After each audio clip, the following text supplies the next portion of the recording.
बहुत समय पहले की बात थी। सुदूर नाम के एक छोटे से गांव में अहमद नाम का एक 20 वर्षीय लड़का रहा करता था। अहमद अनाथ था। उसकी माँ उसे जन्म देते ही चल बसी।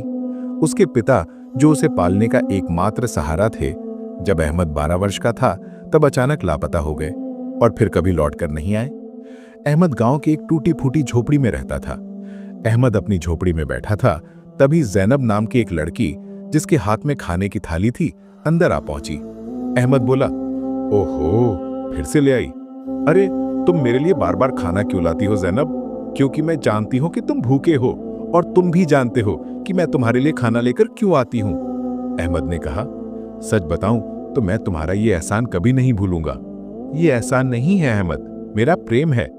इतना बोलकर जैनब नजरें झुकाए और चुपचाप झोपड़ी से बाहर निकल गई। कुछ देर बाद अहमद बाहर निकल आया। झोपड़ी के सामने गांव का मुखिया खड़ा हुआ था। मुखिया बोला, अहमद, खाना खा लिया? जी मुखिया जी, आपकी बेटी जैनब कुछ देर पहले ही खाना देकर गई हैं। अच्छा किया, अब तुम बड़े हो गए हो बेटे, अपना ख्याल रखना सीखो। अहमद ने कहा, मुखिया जी, 12 वर्ष की उम्र से लेकर अब तक आप ही तो मेरा ख्याल रखते आए हैं, पर अब मुझे शर्म आने लगी है। अब मैं कुछ काम करना चाहता हूं। मुखिया बोला, तुम्हारी बात में सच्चाई है अहमद। अच्छा सुनो, गांव के पास वाला जंगल अब पहले जैसा खतरनाक नहीं रहा। अगर तुम्हारा मन हो तो वहां जाकर लकड़ियां काट सकते हो या शहद इकट्ठा कर सकते हो। हाँ, मैं यही करूंगा मुखिया जी। अब समय आ गया है कि मैं अपने लिए और जो मेरे अपने हैं उनके लिए कुछ करूं। अहमद जंगल की ओर चल पड़ा। कुछ देर बाद अहमद जंगल पहुंचा। हाँ, आज जंगल में अच्छे अच्छे पेड़ देख लेता हूं, फिर कल कुल्हाड़ी लेकर इन्हें काटकर लकड़ियां बाजार में बेचूंगा। कुछ भी कहो, मुखिया जी ने बचपन से मेरी बहुत सहायता की है।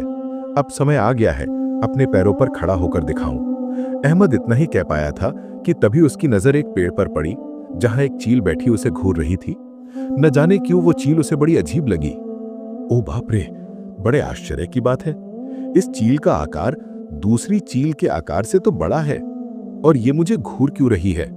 अहमद ने इतना ही कहा था कि तभी चील उड़ती हुई उसके पास आ गई और इंसानी आवाज में बोली, मैं तुम्हें पहचानती हूं, तुम अब्दुल्ला के बेटे हो ना?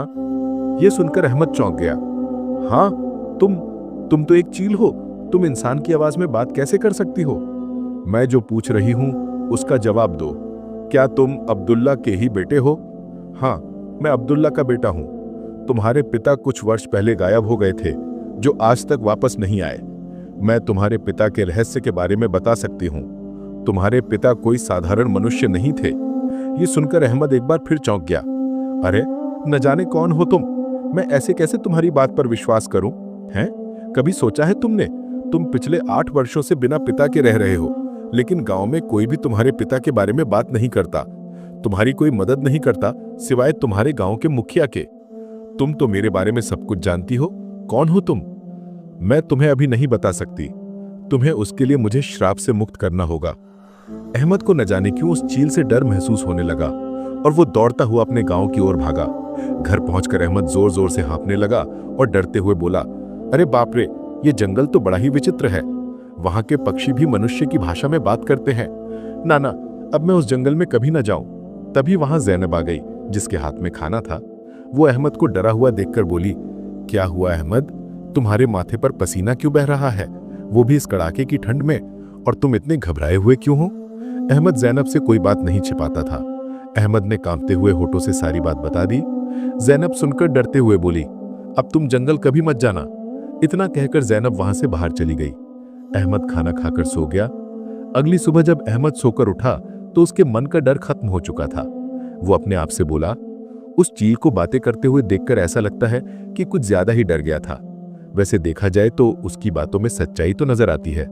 वो चील मेरे पिता के बारे में कुछ ना कुछ तो जानती है, और उसने सही कहा था कि मेरे पिता के बारे में गांव में कोई बात नहीं करता।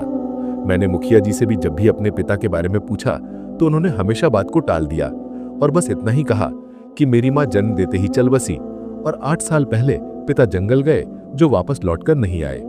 अहमद गहरी सोच में डूब गया और फिर से जंगल की ओर चल पड़ा। कुछ देर में अहमद जंगल के उसी स्थान पर खड़ा था जहां वो चील मिली थी। तभी वो चील उड़ती हुई आ पहुंची। मुझे पता था कि तुम जरूर आओगे, क्योंकि तुम भी अपने पिता अब्दुल्ला की तरह ही बहादुर हो।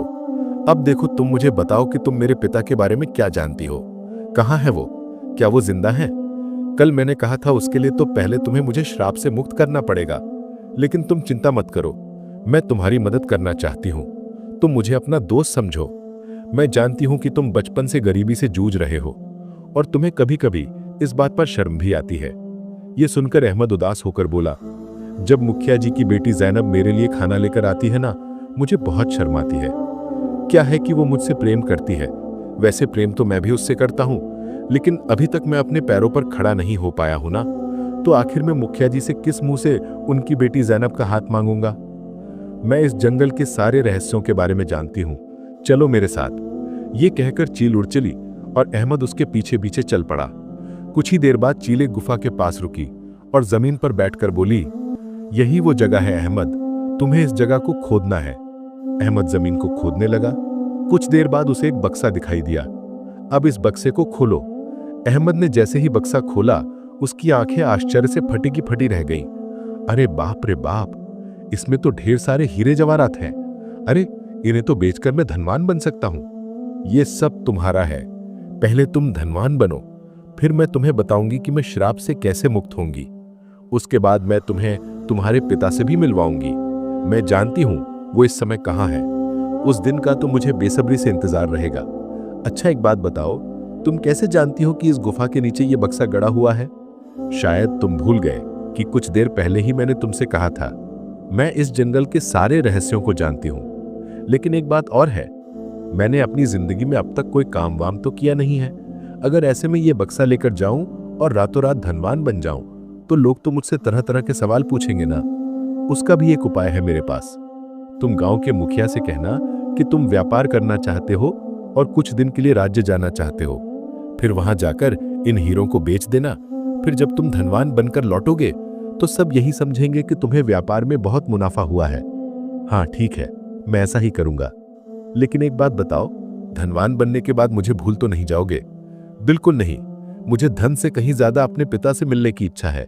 इतना कहकर अहमद बक्सा लेकर गांव लौट गया। अगले दिन वो मुखिया के पास जाकर बोला, मुखिया जी मैं क्या बोल रहा हूं कि मैं राज्य जाकर व्यापार करना चाहता हूं। मुखिया बोला, अहमद तुम तो कभी गांव के बाहर निकले नहीं और व्यापार करने के लिए धन चाहिए, अनुभव चाहिए, तुम करोगे कैसे ये सब? अहमद बोला, मैं राज्य जाकर मेहनत करूंगा, मजदूरी करूंगा, जो बन पड़ेगा वो करूंगा। लेकिन मुखिया जी अब कुछ बनकर ही इस गांव में लौटूंगा। ये सुनकर मुखिया गहरी सोच में डूब गया। फिर मुस्कुराकर बोला, अगर तुम्हारे इरादे सच्चे हैं तो तुम अपने मकसद में जरूर कामयाब होगे। जाओ, मेरी दुआ तुम्हारे साथ है, जाओ। अहमद बक्सा छुपाकर गांव से बाहर निकला। रास्ते में जैनब उसे मिल गई। राज्य जाकर मुझे भूल तो नहीं जाओगे? अहमद ने पहली बार साहस जुटाकर जवाब दिया। अब जैनब, मैं जानता हूं कि तुम मुझसे प्रेम करती हो और मैं भी तुमसे बहुत प्रेम करता हूं। बस कहने की कभी हिम्मत ना हुई। मैं राज्य केवल तुम्हारी वजह से जा रहा हूं ताकि सम्मान के साथ तुम्हारे पिता से तुम्हारा हाथ मांग सकूं। मैं अल्लाह से दुआ करूंगी कि तुम अपने मकसद में सफल होकर लौटो। अहमद मुस्कुराता हुआ राज्य की ओर चला गया। वहां पहुंचकर एक सराय में रुका और बक्से से कुछ हीरे निकालकर एक जौहरी के पास गया। अरे बाप रे, ये तो बहुत बेशकीमती हीरे हैं। कहां मिले तुमको ये? ये मेरे पिताजी के हैं। वो हीरों के बहुत बड़े व्यापारी थे। अरे भैया, कोई पागल ही होगा जो ये हीरे नहीं खरीदेगा। मैं तो इनकी मुंह मांगी कीमत देने को तैयार हूं। जौहरी ने अहमद को मुंह मांगी कीमत दी। अहमद कुछ दिन राज्य में रहकर और हीरे बेचकर धनवान बन गया। फिर वो गांव लौटा। अहमद को देखकर मुखिया और जैनब बहुत खुश हुए। कुछ ही दिनों में अहमद की झोपड़ी की जगह एक हवेली बन गई। नौकर चाकर भी हो गए। एक दिन जैनब अहमद से बोली, अब तुम धनवान भी बन चुके हो, तुम्हारा सम्मान भी गांव में बढ़ चुका है। पहले लोग तुम्हें अनाथ समझकर दया से देखते थे, अब वो हालत बदल चुकी है। अब तुम मेरे पिता से मेरा हाथ कब मांगोगे? अहमद ने कहा, चिंता मत करो जैनब, बस कुछ दिन धैर्य रखो, फिर मैं खुद तुम्हारे पिता से तुम्हारा हाथ मांगने आऊंगा। मुझे तुम पर पूरा भरोसा है। जैनब के जाने के बाद अहमद खुद से बोला, बस एक बार मेरे पिताजी मुझे मिल जाए, फिर मैं अपने पिताजी को ही मुखिया जी के पास भेजूंगा तुम्हारा हाथ मांगने के लिए। कितना खुशी का पल होगा वो। चलो अब मुझे चील के पास फिर से जाना चाहिए। इतना कहकर अहमद जंगल की ओर चल पड़ा। कुछ देर बाद अहमद जंगल के उसी स्थान पर पहुंच चुका था जहां उसकी चील से पहली मुलाकात हुई थी। तभी वहां एक दरवेश आ पहुंचा जो एक पेड़ के नीचे बैठा हुआ था। दरवेश बोला, कौन हो तुम और यहां क्या कर रहे हो? तुम्हारी शक्ल तो किसी से मिलती जुलती है। शायद मैं तुम्हारे पिता को जानता हूं। अहमद ने कहा, मैं अब्दुल्ला का बेटा हूं। यह सुनकर दरवेश चला गया। दरवेश के जाते ही चील उड़ती हुई वहां आ पहुंची। यह दरवेश तुमसे क्या कह रहा था? वो बस कह रहा था कि वो शायद मुझे जानता है। मैंने उसे बता दिया कि मैं अब्दुल्ला का बेटा हूं। यह दरवेश एक ढोंगी है। उसने सिर्फ दरवेश का चोला ओढ़ रखा है, परंतु अंदर से वो एक शैतान है। मुझे उस दरवेश से कोई मतलब नहीं है। मुझे केवल तुमसे और पिता से मतलब है। अब बताओ मैं तुम्हें श्राप से मुक्त कैसे करा सकता हूं? चलो मेरे साथ। चील उड़ती हुई अहमद को उसी गुफा की ओर ले गई जिसकी जमीन पर अहमद को पहले कई कीमती हीरे मिले थे। गुफा के अंदर एक बड़ा ही विचित्र पत्थर रखा हुआ था जो रंग बिरंगी किरणों से चमक रहा था। कल पूर्णिमा की रात है।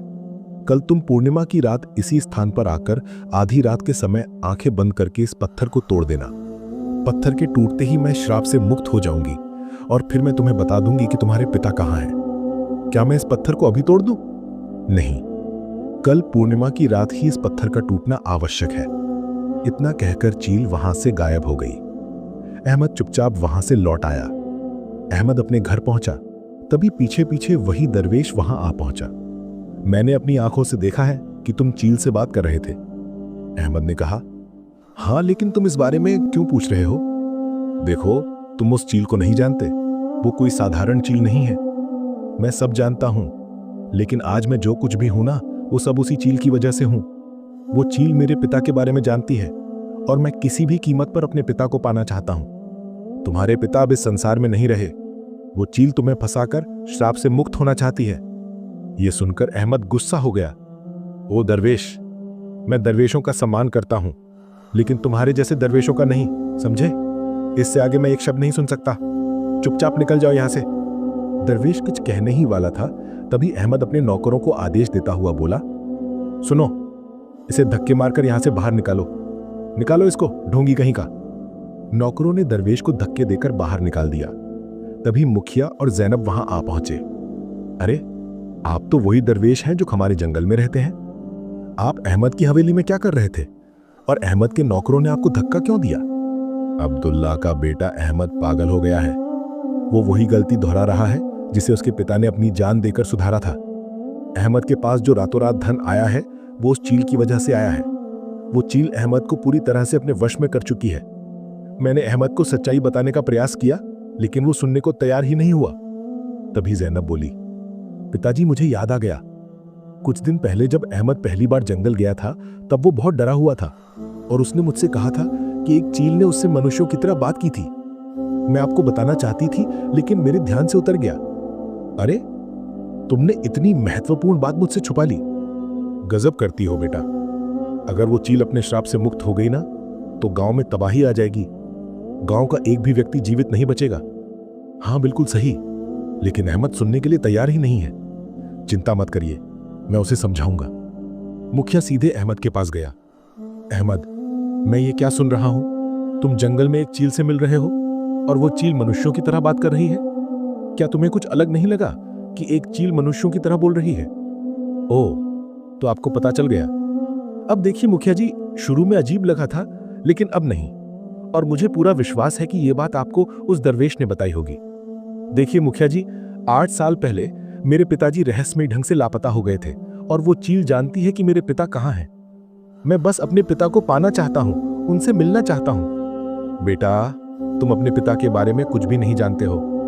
हां, मैं नहीं जानता, नहीं जानता, नहीं जानता, क्योंकि आपने कभी मुझे बताया नहीं और ना ही कभी गांव वालों ने कुछ कहा, तो कैसे जानूंगा? अब मैं किसी की बात पर विश्वास क्यों करूं, बताइए? मुझे केवल चील की बात पर विश्वास है। और कल है पूर्णिमा की रात। मैं कल उस चील को श्राप से मुक्त कर दूंगा और वो चील श्राप से मुक्त होकर मुझे मेरे पिताजी को सौंप देगी। इतना कहकर अहमद गुस्से की हालत में हवेली से बाहर निकल गया। अहमद सुनो, मेरी बात तो सुनो। मुखिया आवाज लगाता रहा, लेकिन अहमद नहीं रुका। मुखिया निराश होकर हवेली के बाहर आ गया। अहमद को रोकना बहुत जरूरी है। वो चील किसी भी तरह से अपने असली रूप में नहीं आनी चाहिए। अहमद तो पता नहीं कहां चला गया। अब हमें कल रात का ही इंतजार करना होगा। अगली रात दरवेश मुखिया और उसकी बेटी जैनब को गुफा के करीब ले गया और मुखिया से बोला, मुझे विश्वास है कि अहमद यहां जरूर आएगा। कल मैंने अहमद और चील के बीच की बातचीत सुनी थी। दरवेश ने इतना कहा था कि तभी अहमद रात के अंधेरे में वहां पहुंचा। उसी लम्हे चील भी उड़ती हुई वहां आ गई और बोली, यहां दरवेश, मुखिया और तुम्हारी प्रेमिका जैनब मौजूद हैं। ये तुम्हें उस पत्थर को तोड़ने से रोकने आए हैं, लेकिन तुम उनकी बातों पर विश्वास मत करना, नहीं तो तुम अपने पिता से कभी नहीं मिल पाओगे। नहीं, मैं उनकी बात नहीं मानूंगा। तो फिर जाओ, उस पत्थर को गुफा के भीतर से उठा लाओ। अहमद दौड़ता हुआ गुफा के भीतर गया, पत्थर को उठा लाया और जैसे ही उसे तोड़ने वाला था तभी दरवेश, मुखिया और जैनब वहां आ गए। अहमद रुक जाओ, उस पत्थर को मत तोड़ो। अहमद, तुम बहुत बड़ी भूल कर रहे हो। नहीं, मुझे अपने पिता से किसी भी हाल में मिलना है। अहमद, मेरी बात ध्यान से सुनो और समझो। तुम्हारे पिता के विषय में आज तक किसी ने कुछ क्यों नहीं कहा? क्योंकि वो एक लालची व्यक्ति थे। वो कोई साधारण इंसान नहीं, बल्कि एक तांत्रिक थे। तांत्रिक जो अनेक विधाओं में सिद्ध थे और इस जंगल की सभी अलग अलग शक्तियों को अपने अंदर करना चाहते थे। एक दिन तुम्हारे पिता से मिलने एक सुंदर स्त्री आई और उसने कहा कि वो इस वन की रक्षक है। यदि तुम्हारे पिता उससे विवाह कर लें तो समस्त शक्तियां उन्हें प्राप्त हो जाएंगी। तुम्हारे पिता उसके शब्दों में आ गए और उससे विवाह कर लिया, परंतु बाद में पता चला कि वो स्त्री कोई रक्षक वक्षक नहीं थी, बल्कि इस वन की एक शक्तिशाली डायन थी। डायन? वो तुम्हारे पिता की शक्तियों की मालकिन बनकर गांव को नष्ट करना चाहती थी। तब पहली बार तुम्हारे पिता के भीतर की इंसानियत जागी। उन्होंने अपनी समस्त काली शक्तियों को एकत्र करके उस डायन को चील में परिवर्तित कर दिया और उसकी सारी शक्तियों को इस पत्थर में कैद कर दिया। उन्होंने डायन को श्रापित किया, लेकिन खुद अपनी जान गंवा दिए। उसने यह सब कुछ गांव की भलाई के लिए किया, यहां तक कि तुम्हारे हक में भी नहीं सोचा कि उसके बाद तुम्हारा क्या होगा। और अब तुम खुद अपने पिता के बलिदान को बेकार कर रहे हो। चील बोली, ये झूठ बोल रहे हैं, सच्चाई वही है जो मैं कह रही हूं। यदि मेरे मन में कोई छल होता तो मैं तुम्हारी सहायता क्यों करती? क्या गांव वालों ने कभी तुम्हारी मदद की? तुम्हें धन, सम्मान, हीरे मोती सब मैंने दिए। अब मैं तुम्हें तुम्हारे पिता से भी मिलवा रही हूं। अहमद सदमे में पड़ गया। कुछ लम्हों बाद उसने उस पत्थर को जोर से जमीन पर फेंक दिया। अगले ही पल चील रंग बिरंगी किरणों में बदलकर एक भयंकर डायन में परिवर्तित हो गई। तभी डायन बोली, मुखिया और साधु सच कह रहे थे। तेरा पिता एक मूर्ख था जिसने मुझे चील बना दिया और खुद मर गया। इस पत्थर को केवल तू ही तोड़ सकता था, क्योंकि तेरे भीतर उसी का खून दौड़ रहा है। अहमद, तुमने बहुत बड़ी भूल कर दी है। अभी भी वक्त है। अगर तुम इस गलती को सुधारना चाहते हो तो तुम्हें अपनी जान देनी होगी। इस पत्थर में तुम्हारे पिता ने डायन की सारी शक्तियां बांध दी थी और डायन को चील बना दिया था, लेकिन अब जब तुमने उसे तोड़ा है तो पत्थर का अंतिम स्पर्श तुम्हारे हाथ का था। इसीलिए अब तुम पत्थर से बंध चुके हो। पूर्णिमा की रात के बाद तुम और ये पत्थर अलग हो जाओगे। अगर तुमने अब अपनी जान नहीं दी तो ये डायन गांव में प्रवेश कर जाएगी और विनाश मचाएगी। ये सुनकर अहमद की आंखों में आंसू आ गए। मुझसे बहुत बड़ी भूल हो गई। मैं तो सिर्फ अपने पिता को पाना चाहता था। फैसला तुम्हारे हाथों में है। यहां से कुछ दूर एक गहरी घाटी है, तुम्हें उसमें कूदना होगा, तभी डायन जलकर राख हो जाएगी। तुम ऐसा नहीं कर सकते। लेकिन अहमद अपने मन में तय कर चुका था। वो दौड़ता हुआ घाटी के किनारे पहुंचा और छलांग लगा दी। जैसे ही उसका शरीर घाटी में गिरा, डायन चीखने लगी और आग की लपटों में जलकर राख हो गई। जैनब की आंखों से आंसू बहने लगे। मुखिया रोते हुए बोला, अहमद के पिता में कभी इंसानियत जागी थी, लेकिन अहमद केवल इंसान नहीं था, वो एक बहादुर था। उसने अपने गांव के लिए अपनी जान दे दी। दरवेश, मुखिया और जैनब गांव लौट गए और इस तरह वर्षों पुराना रहस्य समाप्त हो गया।